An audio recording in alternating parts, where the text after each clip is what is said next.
Bonjour à tous, c'est Guillaume de Club Immobilier, j'espère que vous allez bien. Aujourd'hui, on retourne sur le Bon Coin pour aller analyser une nouvelle annonce. Je sais que vous aimez ça, donc on va démarrer tout de suite et commencer l'analyse d'un immeuble de 5 lots. Avant de démarrer, n'oubliez pas de vous abonner à la chaîne et de rajouter un petit pouce bleu. Ça m'aide à être mieux référencé et surtout ça me motive à faire de nouvelles vidéos. C'est parti, allez à tout de suite.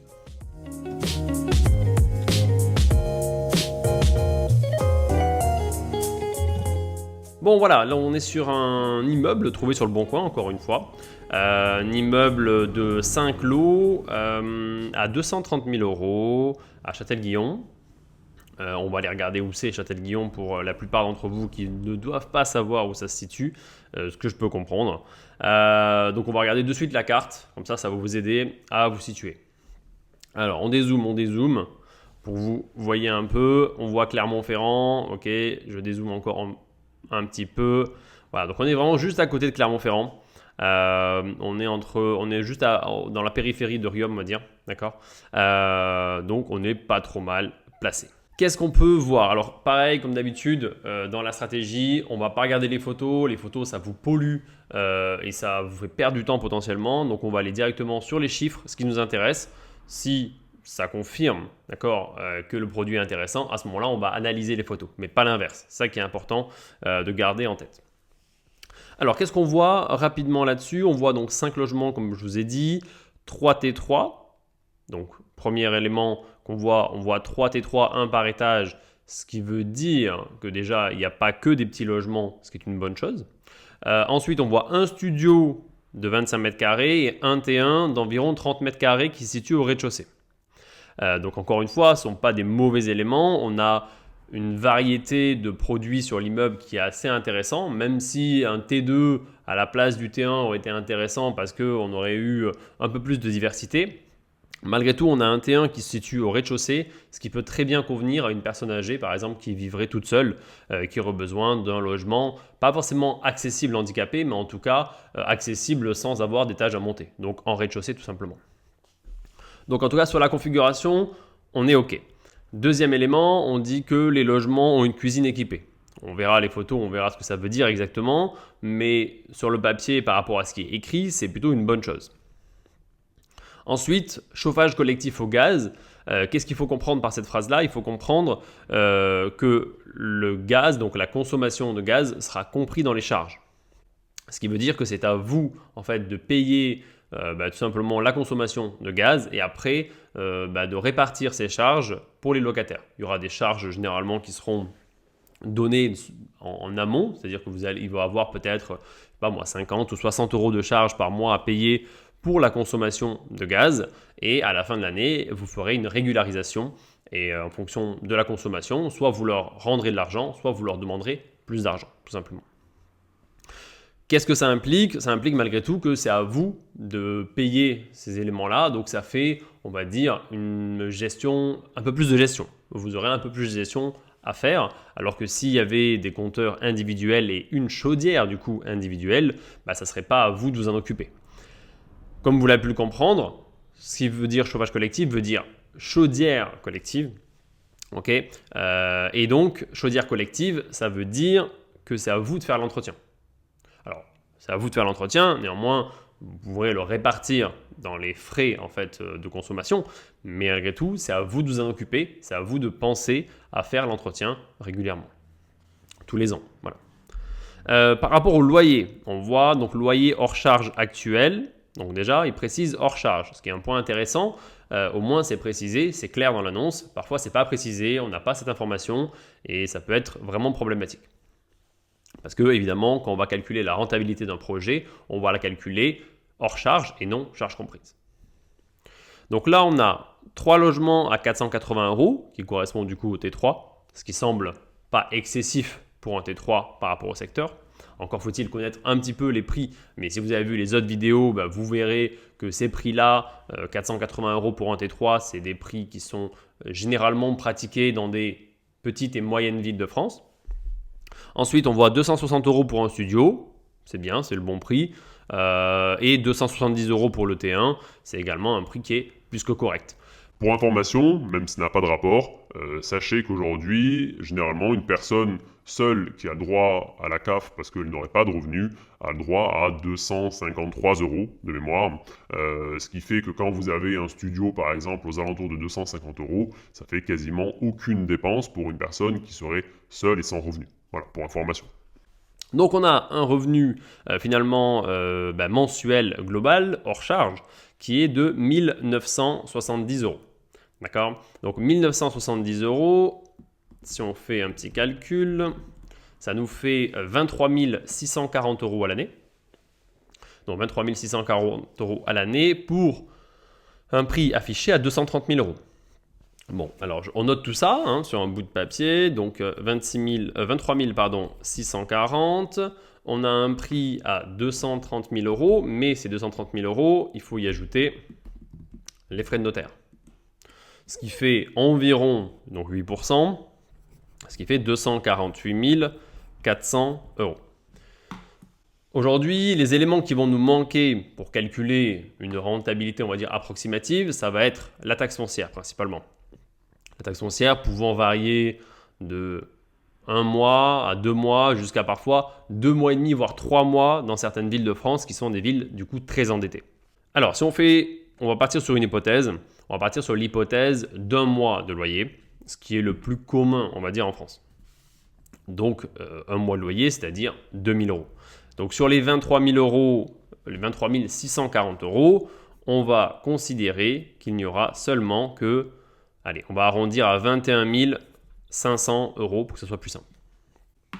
Donc 21 500 euros et on divise ce montant-là par 248 400.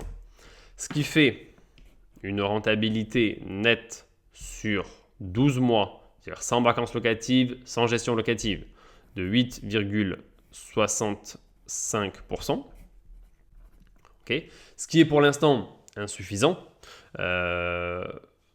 même si on n'a pas encore regardé les photos, je vous rappelle. Donc pour l'instant, on calcule cet élément-là. Vous voyez, ça n'a pas pris beaucoup de temps. Là, ça a pris un peu de temps parce que je vous ai expliqué, mais ça ne prend pas beaucoup de temps normalement. On arrive à 8,65 de rentabilité. Et maintenant, on va se dire, OK, ça, c'est le prix s'il n'y a pas de travaux. Maintenant, qu'est-ce qui se passe? Est-ce qu'il y a des travaux à réaliser sur cet appartement? Et derrière, on essaiera de calculer éventuellement, approximativement, l'offre qu'on pourrait faire sur un projet comme celui-ci. Allez, on va regarder les photos à présent. Vous vous rappelez, ils nous ont parlé dans l'annonce de cuisine équipée. On va voir ce que ça donne. Alors, à première vue, je ne suis pas forcément d'accord avec le terme de cuisine équipée, même s'il y a en effet une hotte, potentiellement et visiblement des plaques chauffantes et un évier. Ça ressemble un peu à une kitchenette avec un meuble haut, quoi. Voilà, c'est un peu comme ça que je le vois. Donc, pour un studio, ça peut être suffisant et peut-être que ça ne pose pas de soucis si tout est loué. Pour un appartement type 3, ça serait, je pense, gênant. Qu'est-ce qu'on peut voir d'autre? On a des mélanges un petit peu en termes de sol qui ne sont pas fameux. Néanmoins, ça semble à peu près propre. On a des couleurs qui ne se marient pas forcément très bien entre elles. Mais si tout est loué pour l'instant, il n'y a rien à prévoir et éventuellement un coup de peinture à remettre dans l'appartement. On arrive à déceler qu'on est bien en double vitrage avec des fenêtres PVC. On le voit au niveau de la poignée, même si ce n'est pas forcément très clair. Et même si je zoome, voilà, on aura du mal à le déceler, mais je vous confirme en tout cas que c'est bien du PVC double vitrage. Voilà ce qu'on voit sur la première photo. On voit un ballon d'eau chaude qui doit être un ballon de 50 litres peut-être, quelque chose comme ça. En tout cas, pas plus gros que 50 litres. Ce qui est généralement limite pour un studio, à part si on le fait en fonctionnement forcé. C'est-à-dire que sur un ballon d'eau chaude, vous pouvez soit le faire fonctionner en mode jour-nuit, avec du coup un compteur spécifique jour-nuit. C'est-à-dire qu'il va fonctionner pendant les heures creuses. Okay, soit en marche forcée, et c'est préférable entre guillemets quand vous avez un petit ballon qui aura du mal à se réchauffer. Qu'est-ce que ça veut dire? Ça veut dire tout simplement que si vous prenez, je sais pas moi, une douche le matin à 9h ou à 8h et que le soir vous voulez reprendre une douche en rentrant du travail à 18h, eh ben, le ballon d'eau chaude, si vous êtes en heure creuse, heure pleine, ben, il n'aura pas eu le temps de se réchauffer Et quand vous allez prendre votre douche, il y a de fortes chances qu'elle soit froide. Voilà, tout simplement. Alors que si vous mettez en marche forcée, dès que vous avez fini votre douche, ça va se remettre à chauffer. Mais forcément, la consommation sera plus importante et vous ne bénéficierez pas des réductions des heures creuses. Ensuite, sur cette deuxième photo qui semble être pas le rez-de-chaussée mais le premier étage, potentiellement l'appartement type 3, on a une cuisine qui paraît plus grande mais qui paraît pas très récente malgré tout, comme vous pouvez le voir, ça ressemble à des cuisines des années, je sais pas, je dirais pas de bêtises, mais des années 90 peut-être, quelque chose comme ça, donc c'est pas très moderne. Le reste est plutôt propre, on voit un parquet stratifié, on voit des couleurs plutôt neutres sur les murs. On voit des menuiseries cette fois en bois visiblement, mais qui semblent être en double vitrage également. Et la troisième photo, c'est la même photo, c'est la cuisine. On voit qui est ancienne, mais en soi fonctionnelle. On a du papier peint qui mériterait peut-être au départ du locataire un coup de peinture. Pour l'instant, c'est comme ça.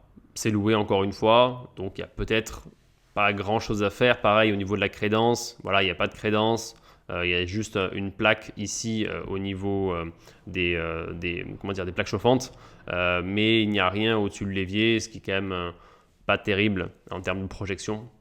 Donc je vous conseille de faire ces petits travaux-là. Visiblement, il n'y a pas énormément de travaux à faire, mais c'est pas ultra moderne à l'intérieur. Donc il y aura quand même un petit budget, ne serait-ce que de peinture, à prévoir à l'intérieur des logements. Peut-être pas tout de suite, mais ça sera à prévoir dans le futur. Ce qui veut dire qu'aujourd'hui, nos 8,65% de rentabilité, comme je les avais calculés au départ, ils sont sûrement surestimés, c'est-à-dire que c'est le mieux de ce qu'on peut avoir au prix actuel, au prix proposé.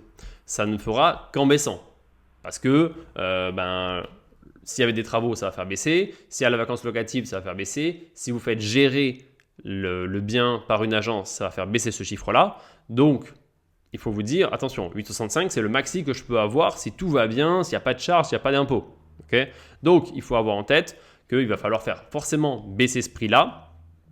Ce qui me semble être un prix raisonnable pour une opération comme celle-ci.